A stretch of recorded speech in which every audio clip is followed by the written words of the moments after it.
이 사람은 이제 안 죽기 위해서 바다에 뛰어내렸어요. 죽진 않아. 근데 실험을 갖다 많이 할 수 없죠. 1903년 10월 7일입니다. 이제는 되겠지라고 해서 기자들 다 불러놓고 바다에 뛰어내린 실험했는데 그대로 바다에 빠졌어요. 이번에 확실히 알았다면서 곧 하겠다고 12월 8일에 또 합니다. 또 실패를 됩니다. 인사할 시간도 많습니다. 여러분의 시간을 낭비해드릴 느리지만 쿨한 과학. 랩미팅이다. 반갑습니다, 교수님들. 반갑습니다. 켈로그 의사입니다. 뜨거운 오트밀 같은 게 그 병원의 건강식이었어요. 콜드 시리얼이 필요하다고 생각됐어요. 뜨겁게 못 먹게. 못 먹으니까. 그래서 콘플레이크라고 해서 옥수수를 압착시켜서 그렇게 하면 튀겨지거든요. 네네. 팽화를 시킵니다. 그러면 부드럽게 먹을 수가 있어요. 우유에 말아가지고. 근데 환자들 반응이 좋아. 근데 환자 중에 포스트란 사람이 있었어요. 태어나자마자 먼저 상품화 시켰어요. 뒤통수 맞은 거죠. 켈로그하고 포스트는 한 100몇십 년간 원수예요, 원수. 콘플레이크의 단점은 압착해서 만드는 거잖아요. 그때 다른 쪽에서 뭐가 이제 팝콘이 있었어요. 팝콘 옥수수 껍질이 되게 단단하죠. 네. 네네네. 그렇게 해서 가열을 하면 어떻게 되죠? 안에 있는 수분이 팽창합니다. 그래서 구기압이 되면 그 껍질을 깨트려요. 자, 그런데 그는 껍질이 있어서 그렇잖아요. 네. 껍질이 없는 그레인은 어떻게 할 수가 있을까? 그때 앤더슨 교수는 다른 실험을 하고 있어요. 시리얼 시장이 되게 발달하니까 전분이 커지는 밥이 익는 과정이나 이런 걸 네네. 호화라고 하는데 그런 과정을 분석하기 위해서 이 사람이 어떤 생각이냐면 수분이 머금은 전분을 왼쪽에 있는 칠린더 같은 데 넣고 밀봉을 합니다. 가열을 하면 똑같이 팝콘이 터지듯이 내부에 있는 수증기가 팽창하겠죠. 충분히 팽창했을 때 실린더를 깨트려요. 뻥 하고 터져나갈 거잖아요. 이게. 그걸 갖다가 현미경으로 보면서 분석하려고 그래요. 근데 재밌는 거는 이렇게 되니까 껍질이 필요하지 않는 쌀이나 그냥 옥수수도 튀겨지는 거잖아요. 그래서 이걸 시리얼 회사에 팔 생각을 한 거예요. 그런데 켈로그나 포스트에서는 자기들 지금 경쟁이 바빠 죽겠는데 이런 시리얼을 왜 팔어? 제3의 시리얼 업체 오트밀 만드는 퀘이커라는 회사가 있어요. 퀘이커 있죠. 네가 한번 이걸 갖다가 보여주면 내가 고려해 볼게 해서 이 사람이 큰 대포를 만든 겁니다. 대포를 만들어 가열하다가 구기압이 됐을 때 뚜껑을 쾅 여는 순간 그 충격파가 꽝 터지는 거예요. 세인트루이스 만국박람회 사람들이 구름 수십만이 여기 몰려드는 거예요. 저거 먹으려고.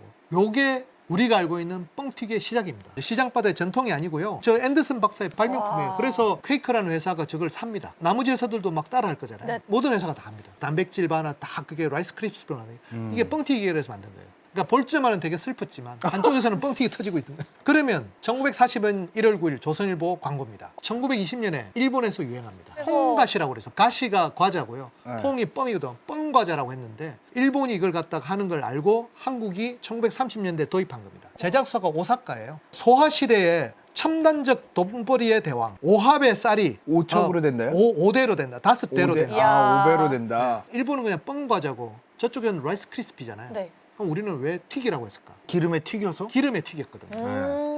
기름이 비쌉니다. 그러니까 육아는 양반 가문에 사는 거예요. 근데 일반 사람도 못 해 먹잖아요. 근데 뻥튀기가 왔어. 시장에 가니까 아저씨들이 다 튀겨줘. 난리 그러네요. 나는. 네, 밤도 튀겨줘, 뭐 옥수수도 튀겨줘. 우리나라에 이렇게 뻥튀기가 온 거예요. 이게 아까 말했지만 에른스트 마흐의 충격파가 이렇게 조선에 와서는 뻥튀기가 됐다. 세상에. 실증주의 역사는 조선의 뻥튀기를 만들었다. 네. 알 수가 있는 것이죠. 자, 그래서 이런 산업들이 계속 발달하시죠. 이제는 유체역학이 이런 쪽으로 갑니다. 비행기로 가는 겁니다. 그렇죠. 이제 물리학에서는 안 해요. 그 다빈치의 시대를 보면 날개를 펄럭인다고 생각했어요. 네. 근데 이게 날개를 펄럭이는 걸로는 날 수 없다는 게 그 뒤에 밝혀집니다. 날아다니는 짐승 중에 작으면 작을수록 날개를 많이 펄럭입니다. 맞아요. 크면 클수록 펄럭이는 횟수가 줄어들어요. 그 원리들을 사람들이 알게 됐어요. 그 항공의 원리를 갖다가 오토 릴리엔탈이 만들기 시작합니다. 새 날개에서 큰 새들이 활강하는 걸 보면서 저 날개를 분석합니다. 근데 문제는 뭐냐면 이 사람이 15m 언덕을 만들어서 거기서 계속 뛰어내립니다. 그러다가 죽어요. 아, 진짜 죽어요? 그거 생각났어요. 그 남자들이 빨리 죽는 이유. 네. 그래서 그 다음에 세대의 사람들은 어떻게 생각하냐면 저기다가 모터를 달아가지고 프로펠러를 돌릴 생각을 합니다. 네. 굳이 기류가 필요 없이 프로펠러를 돌리면 날개에다 달 수가 있는 거죠. 그 최초의 실험을 한 사람은 랭글리라는 사람이에요. 랭글리가 스미소니언 관장이었거든요. 네. 그래서 펀딩을 엄청 모읍니다. 근데 이 사람은 하필이면 증기기관을 썼어요. 근데 어쨌든 오토 릴리엔탈을 사망하시는데 그 수도 베를린의 네네. 공항 이름이 오토 릴리엔탈 공항입니다. 아, 이분을 그래요? 기념하기 위해서. 이때 야. 그 랭글리라는 사람이 증기관을 탈 때 오하이오에서 자전거점을 하던 라이트 형제가 있었어요. 자전거는 그 당시에 굉장히 첨단 산업에 선도했었다고 보셔야 돼요. 이분이 오토 릴리엔탈의 실험을 알았어요. 그 랭글리를 찾아갑니다. 그 실험에 대해서 디스커션을 하려고 하는데 랭글리가 자꾸 숨깁니다. 근데 랭글리가 뭘 하는지 이 사람들도 알았어요. 근데 랭글리의 단점을 찾아냅니다. 증기기관에서 무거워. 근데 이때 이미 가솔린 기관이 있었잖아요. 자동차 탄생했잖아요. 네. 그때 가솔린 기관은 아직까지는 미흡한 단계인데 어쨌든 이거로 하지 않고서는 이 무게를 도저히 감당을 못한다고 생각했어요. 그리고 이 사람은 그 가솔린 기관을 자기가 개조할 수 있는 실력이 있었어요. 두 번째, 릴리엔탈의 실험이 잘못됐다고 생각해요. 왜 언덕에서 뛰어내리지? 활강 연습을 먼저 해야 되잖아요. 나는 가만히 바람을 불어준 거예요. 공기는 정지해짓고 내가 뛰어내리는 것과 나는 정지해짓고 공기를 불어주는 것과 그게 똑같다는 게 상대성 이론이잖아요. 그게 갈릴레이 트랜스폼이라고 합니다. 그러니까 공기역학이 똑같이 야, 적용됐다. 이걸 이렇게 연결한다고요? 이거는 힘든 문제입니다. 지금도 풍동 실험하는 많은 사람이 착각을 해요. 근데 어쨌든 이 사람은 그 생각을 한 거예요. 릴리엔탈이 몰라서 그런 게 아니고 뛰어내릴 만큼 공기역학 방정식이 갈릴레이 변환에서도 똑같이 적용되는지를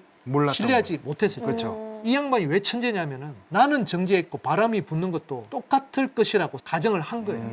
그리고 나는 가만히 있고 바람 불면 거기서 수많은 날개 실험하잖아요. 내가 어떻게 해도 안전한 비행기를 만들 수 있잖아요. 그 다음에 프로펠러 달아야지. 지금의 공기역학하는 모든 사람들은 풍동 실험을 합니다. 그렇죠. 그러니까 운동 실험을 하고 진짜로 나니까 입증이 되는 거죠. 입증이 됐고 거기다가 프로펠러도 달아보니까 다 맞아. 자전거 하는 사람이 열심히 노력해서 그런 게 아니에요. 시대적인 변화, 로렌츠 변이 나오는 만큼의 정말로 훌륭한 업적이 바로 라이트 형제입니다. 그래서 유체화하는 사람은 라이트 형제의 이 풍동 실험을 정말로 존경합니다. 자, 그래서 랭글리는 무거운 전기관을 썼죠. 풍동 실험을 안 했죠. 맨날 뛰어내리는 실험. 이 사람은 이제 안 죽기 위해서 바다에 뛰어내렸어요. 죽진 않아. 근데 실험을 갖다 많이 할 수 없죠. 1903년 10월 7일입니다. 이제는 되겠지라고 해서 기자들 다 불러놓고 바다에 뛰어내린 실험했는데 그대로 바다에 빠졌어요. 이번에 확실히 알았다면서 곧 하겠다고 12월 8일에 또 합니다. 또 실패를 됩니다. 국민의 혈세를 낭보했느니 정부 과제 카르텔이니 뭐 이런 말을 하면서 대대적인 매도질을 당하죠. 이게 12월 8일이에요. 12월 17일 라이트 형제가 기자를 모아놓고 동영상 촬영이 집 남아있잖아요. 날아갑니다. 랭글리 스미소니안 관장이니까. 스타 과학자가 밀고 있고 그다음에 정부 과제 돈 엄청 많고 기자들 다 보고 있는 데서 엄청 망신해. 야, 비행기 날리는 사람 다시는 이런 이야기 하지 마라. 할 때 며칠 뒤에 12월 17일 날 키티호크 해변에서 날린 겁니다. 사진과 동영상이 탁 나오는 순간 사람들이 완전히 그냥 뒤집어집니다. 랭글리가 가만히 있었겠어요? 무시합니다. 라이트 형제가 날린 다음에 수없는 다른 사람들이 같이 날릴 수가 있어요. 왜냐하면 그 어떻게 하는지 알았잖아요. 막 달기 시작하니까 랭글리가 어떤 짓을 하냐. 동력 비행기는 내가 한 거다. 비록 실패했지만 내다. 사실은 라이트 형제가 처음 날렸잖아요. 근데 라이트 형제가 비행기에 산없이 성공을 못 하잖아요. 네.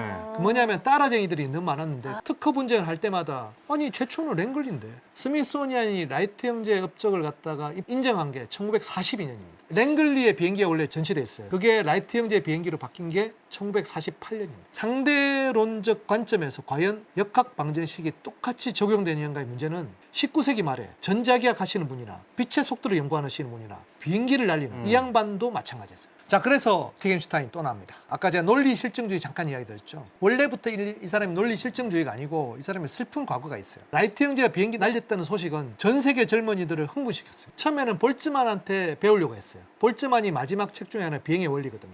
볼츠만이 자살을 하는 바람에 아이고 할 수 없지 영국 가야지 해서 영국에 왔는데 여기 보시면 실제로 이렇게 항공기 실험을 하잖아요. 이때 보면 프로펠러 특허도 많이 내요. 뭔가 진심이었어요. 네네. 항공역학에. 근데 이 사람이 유체화가 하다가 또 회의에 빠집니다. 풀리지 않는 게 너무 많아요. 하이젠베르크도 도망가잖아요. 비트겐슈타인이 공부했던 유체역학 책이 최근에 발견됐어요. 거기에 여백에 빼곡히 뭐 수많은 의문점을 해요. 그 중에 하나가 화이트헤드 역설이 있는데 이 사람이 스톡스의 제자예요. 스톡스가 못 푼 문제가 있습니다. 3차원인 9에서는 스톡스 가정으로 간단한 해를 풉니다. 근데 2차원에는 안 풀려요. 2차원이 원래 단순해요. 더 단순하잖아요. 단순해야죠. 이게 말이 안 되잖아요. 그게 화이트헤드 역설이라고 합니다. 수학 천재인 하이젠베르크도 도망가고 화이트헤드 나 다시는 유체화가 안 해. 도망가서 이제 버트란드 러셀하고 우리 수학의 원리 같은 철학 이야기는 하자.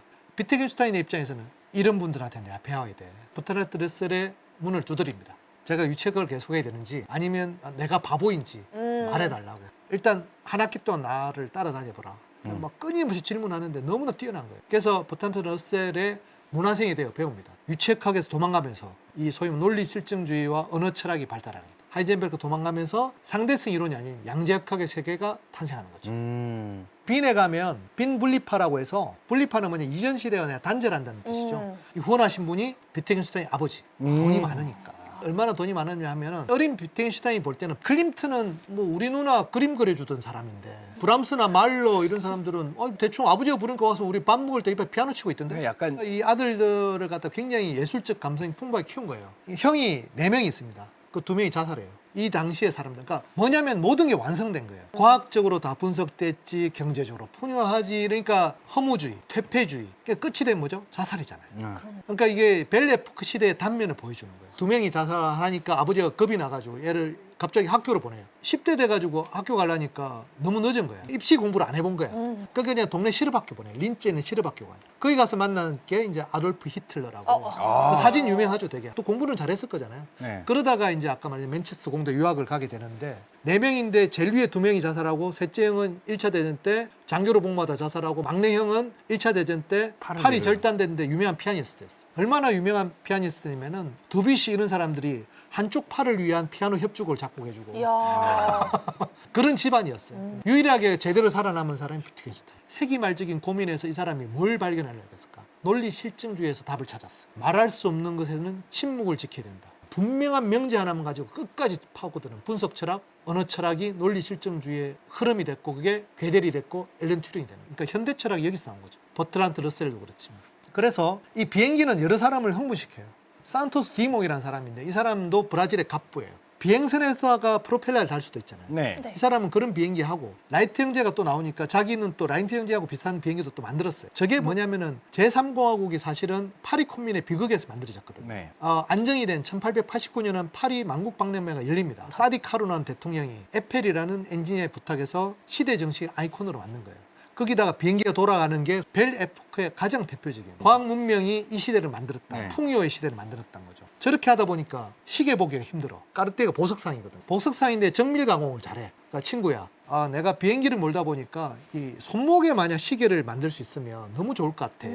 까르띠에가 만들어줍니다. 세계 최초의 손목 시계. 얼마 전까지 성수동에다 까르띠에 전시회를 했어요. 네, 얼마 전에 그 했었죠. 주제가 산토스 디몽이었어요. 네. 까르띠에의 손목시계 라인 이름이 크게 두 가지인데요. 하나가 산토스 디몽이고 하나가 탱크입니다. 그 산토스 디몽의 까르띠에 손목시계가 이것 때문에 나온 거야. 벨 에포크 시대의 상징입니다. 이게 모건 라이브러리인데요. JP 모건의 사저에 만들어진 도서관입니다. 구텐베르크 성경이 3부가 있어요. 전 세계에서 구텐베르크 성경이 이렇게 많은 데는 여기밖에 없습니다. 우와. 그리고 제가 간 이유는 모차르트나 브람스의 친필 악보가 세계에서 제일 많은 데예요.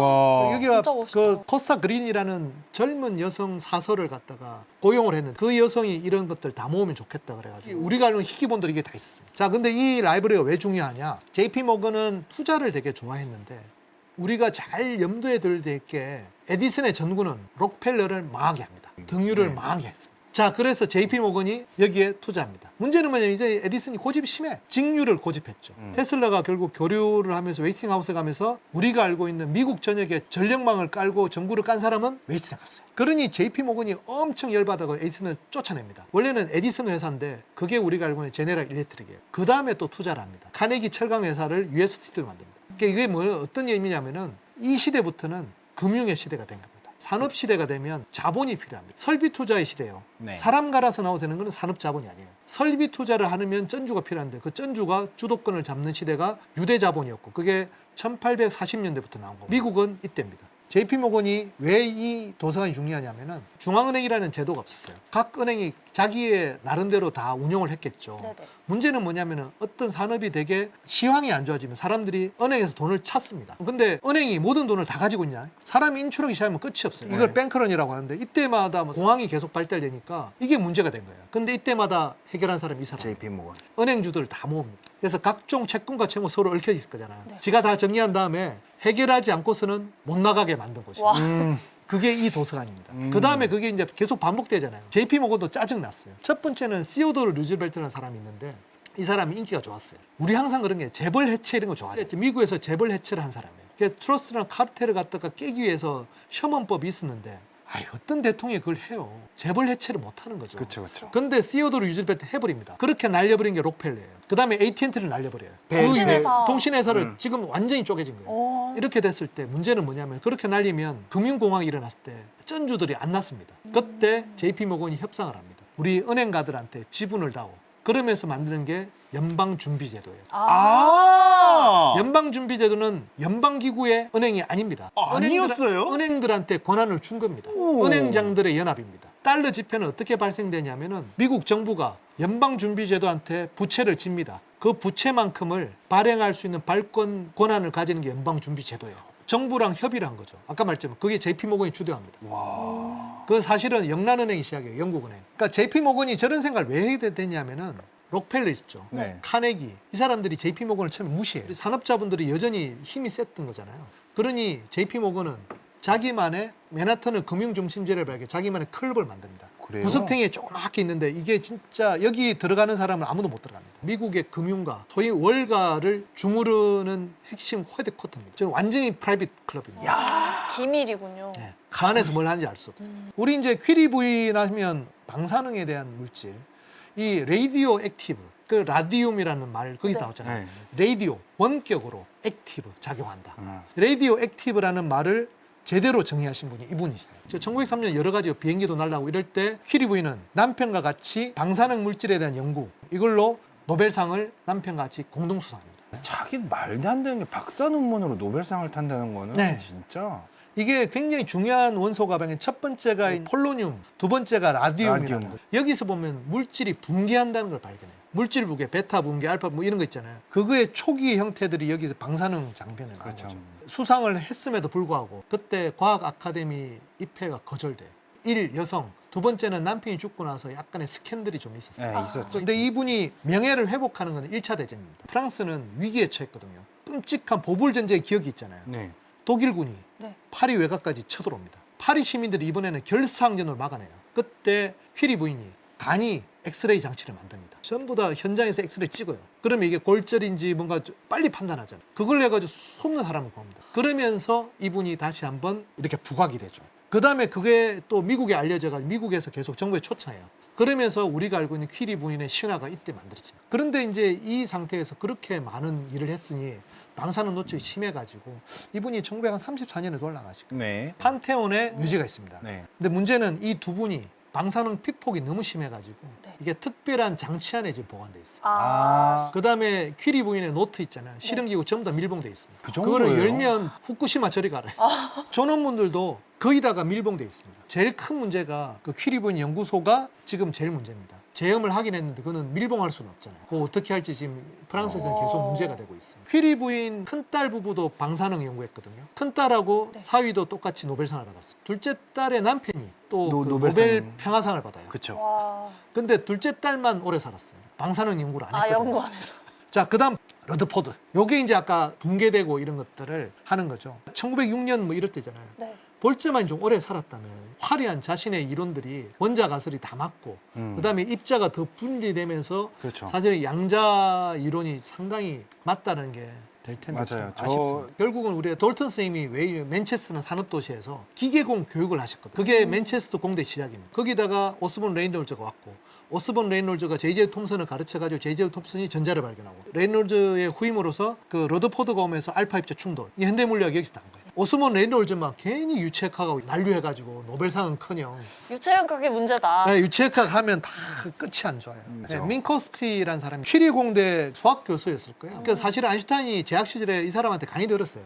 빛의 속도는 일정하다는 그 하나만 가지고 상대 운동이라는 게 다 증명이 된다는 걸 그렇죠. 밝히는 거기에서 그 의미를 제일 먼저 알아들은 사람이 플랑크하고 민코프스키. 민코프스키. 세상에 일정한 거는 빛의 속도 하나밖에 없고 네. 그러면 속도라는 거는 공간을 시간으로 나눈 거죠. 그럼 당연히 시간과 공간은 연결돼 있다는 그 생각을 하니까 공간의 수축이라는 게 시간의 변화까지 연결되는 공간과 시간이 분리되지 않았다는 그렇죠. 걸 특수 상대성 이론에서 간파했어요. 근데 와. 특수 상대성 이론 자체는 그 이야기가 없어요. 없는데 그러니까 간파하신 분이 이제 엄청난 이론이죠. 문제는 이분이 이해 돌아가셨어. 이거 더 했으면 되는데 아인슈타인 선생이 가만히 있지 않아. 아인슈타인 또 이걸 알아차려요. 그렇게 해서 우리가 아는 일반 상대성 이론이 나오는 겁니다. 여기서 지금 이제 소위 말하는 중력 이론을 설명합니다. 어떻게 보면 뉴턴의 중력이 가정이거든요. 근데 그게 아니고 아까 빠르게 움직이는 그런 데서는 중력 때문에 빛이 휠 수가 있겠네? 이게 굉장히 중요한 이야기입니다. 그렇죠. 빛이 휜다는 건 다른 이유가 아니고 공간이 휘어서 그렇다. 네. 조금 생각해 보시면 좋은 게 시공간에서 중력이 강한 곳에서 왜 시간이 천천히 흐르냐면은 이런 공간이 있고 중력이 센 공간이 있으면 이렇게 파져 있을 거잖아요. 네. 근데 빛의 속도는 변함이 없단 말이에요. 그럼 빛이 가야 되는 거리가 이렇게 가야 되잖아요. 그래서 이렇게 많은 공간을 가야 되는 거면은 시간이 천천히 흘러야 돼요. 당연히 왜냐면은 여기까지 나왔을 때 시간이 같으려면은 이 공간 내에서 움직이는 동안에 시간이 천천히 흘러야 되는 거예요. 그래서 이 저희는 알아야 될 문제인 게 특수 상대성 이론은 중력 이야기가 있는 게 아닙니다. 아니에요. 민코스키라는 사람이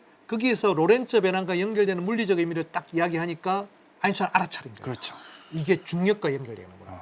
중력의 비밀을 풀기 시작하는 거예요. 그래서 중력장 방정식이 나오는 거예요. 거기에 보면 중력장 방정식에 G가 들어갑니다. 네. 뉴턴의 만유인력 상수가 아인슈타인의 중력장 방정식에 들어갑니다. 우와. 들어가 있죠. 선배된 예일 수도 있고 데카르트의 관념부터 쭉 지금 역사를 쫙 했잖아요. 그 수없는 역사를 아인슈타인은 꿰뚫고 있는 거예요. 아인슈타인이 왜 위대한 사람이냐? 마지막까지 그 G를 안 없애요. 네. 속도가 우리가 느리면 뉴턴의 만유인력 법칙이 나오는 것이고 속도가 빠르면 자기 법칙이에요. 그래서 일반 상대성 이론입니다. 그러니까 뉴턴도 위대한 게 뭐냐면 왕에게 적용되는 법칙이 나랑 같다는 게 유니버설이잖아요. 보편. 아인슈타인은 그걸 일반이라고 했어요. 하고 제네랄. 얼마나 이게 감동적이에요. 근데 이것도 내용을 알아야 감동이지. 그냥 보면 저는 어릴 때 복잡하기만 하고. 자, 그러면 여기에 감동하신 분. 케인스. 일반 상대성 이론이 General Theory of Relativity거든요. 네. 케인즈의 모든 사상이 집약된 책의 제목이 General Theory of Employment Interest and Money입니다.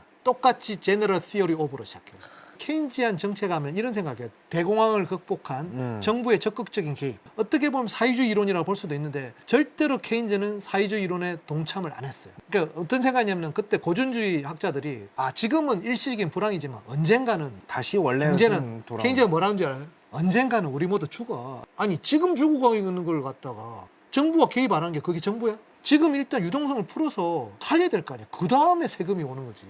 그게 케인즈 정책이에요. 그 미국 연방준비대 하나 보세요. 코로나 때 돈 풀었잖아요. 지금 어떻게 해요? 쫙 빨아들이고 있죠. 그게 케인지안입니다. 뉴턴이 1642년생이에요. 1942년에 뉴턴 탄생 300주년으로 그렇죠. 영국 왕립학회에서 대대적인 행사를 합니다. 그때 강연자가 케인즈였죠. 케인즈예요. 이야. 케인즈만큼 뉴턴 아는 사람이 없어요. 일반적으로는 우리가 시장 개입을 최소화하는 게 맞아요. 필요하면 시장 개입을 해야 된다는. 그래서 제너럴 시어리라고 이름을 썼다고 케인즈가 이야기해요. 뉴턴과 아인슈타인을 아우르는 사람. 이런 것들을 좀 보시면서 끝까지 겸손하면서 서로에 대한 존중으로서 이 멋진 시대를 열어왔던 벨 에포크의 시대의 과학. 인사할 시간도 많습니다. 여러분의 시간을 낭비해드릴 느리지만 쿨한 과학. 랩미팅이었습니다. 감사합니다, 교수님들. 감사합니다.